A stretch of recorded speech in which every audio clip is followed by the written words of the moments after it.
اعوذ باللہ من الشیطان الرجیم بسم اللہ الرحمن الرحیم الحمد لأہلہ والسلام علی اہلہا۔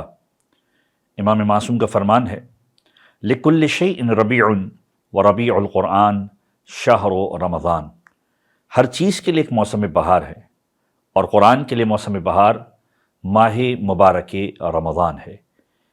ماہ مبارک رمضان کی بابرکت ساعتوں کو مزید بابرکت اور بارونق بنانے کے لیے یہ قرآنی سلسلہ کہ جس میں آج ہم گفتگو کریں گے سورہ مبارکہ جاثیہ کی۔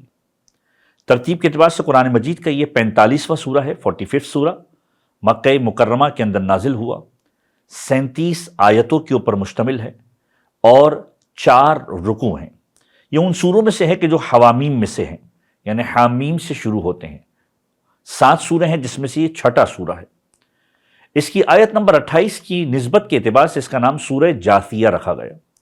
جاثیہ کہتے ہیں عربی میں گھٹنوں کے بل بیٹھنے والے کو۔ قرآن نے تذکرہ کیا قیامت کے دن ہر امت گھٹنوں کے بل بیٹھی ہوئی ہوگی، اور اسی نسبت سے اس کا نام جاثیہ رکھا گیا۔ موضوعات کے اندر ابتدا وہی قرآن کریم کی حقانیت کے اعتبار سے کی کہ قرآن کو نازل کرنے والی ذات کون ہے، وہ دانا ہے، حکیم ہے، اور اسی کی طرف سے قرآن کریم کو نازل کیا گیا۔ اور پھر اس موضوع کو ڈسکس کیا گیا کہ معرفت کے لیے بھی اہلیت ہونا ضروری ہے۔ انسان جب کسی چیز کے بارے میں جاننا چاہتا ہے تو اس جاننے کے لیے بھی اس کی ذات کے اندر اہلیت ہونی چاہیے، اور یہ اہلیت، یہ کیپیبلٹی کب ممکن ہوتی ہے کہ جب اس کی ذات کے اندر 3 چیزوں ہوں تو پھر اہلیت آتی ہے۔ ایمان ہو، یقین ہو اور عقل ہو، کہ بہت ساری نشانیاں پروردگار عالم نے رکھی ہیں، صاحبان ایمان ان پر جب تک یقین نہ رکھیں اس وقت تک کامیاب نہیں ہو سکتے۔ کچھ نشانیاں ایسی ہیں کہ صاحبان عقل و شعور درک کر کے معرفت کے دریچوں کو کھول سکتے ہیں، لہذا معرفت کے لیے اہلیت کا ہونا ضروری ہے۔ اور پھر ایام اللہ کا تذکرہ کیا۔ یوں تو ہر دن یوم اللہ ہے اور ہر ایام ایام اللہ ہے، لیکن یہاں پر ایام اللہ کی نسبت ان دنوں سے دی گئی کہ جب پروردگار عالم نے گزشتہ انبیاء کی ان قوموں کے مجرموں کو سزا کے بارے میں ڈسکس کیا، ان کو ایام اللہ سے تعبیر کیا گیا۔ اور پھر قرآن کریم نے اس موضوع کو ڈسکس کیا کہ بنی اسرائیل کو پروردگار عالم نے عالمین پر فضیلت دی۔ بنی اسرائیل کو عالمین پر فضیلت کیوں دی؟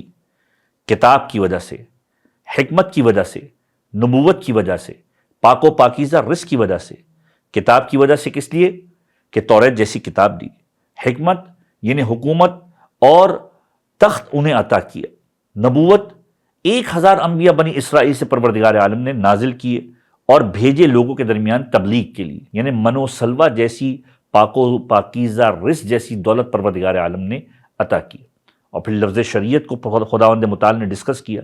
شریعت عربی زبان میں اس گھاٹ کو کہتے ہیں کہ جہاں سے پانی پیا جاتا ہے، یعنی وہ شریعت کہ جہاں پر معرفت کے بھوکے، جہاں پر شریعت اور دین کو سیکھنے والے آیا کرتے ہیں اور اپنی معرفت کی تسکین کیا کرتے ہیں۔ اور پھر پروردگار عالم اس انداز سے مخاطب ہوتا ہے کہ ہر تمہارا عمل جو تم انجام دیتے ہو وہ جسم رکھتا ہے۔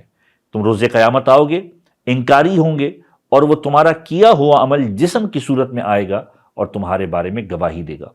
رسول خدا صلی اللہ علیہ وآلہ وسلم فرماتے ہیں جو شخص سورہ مبارکہ جاثیہ کی تلاوت کرے گا خدا اس کے تمام عیوب پر پردہ ڈال دے گا۔ قیامت میں حساب و کتاب میں اسے کوئی غم و حزن نہیں ہوگا۔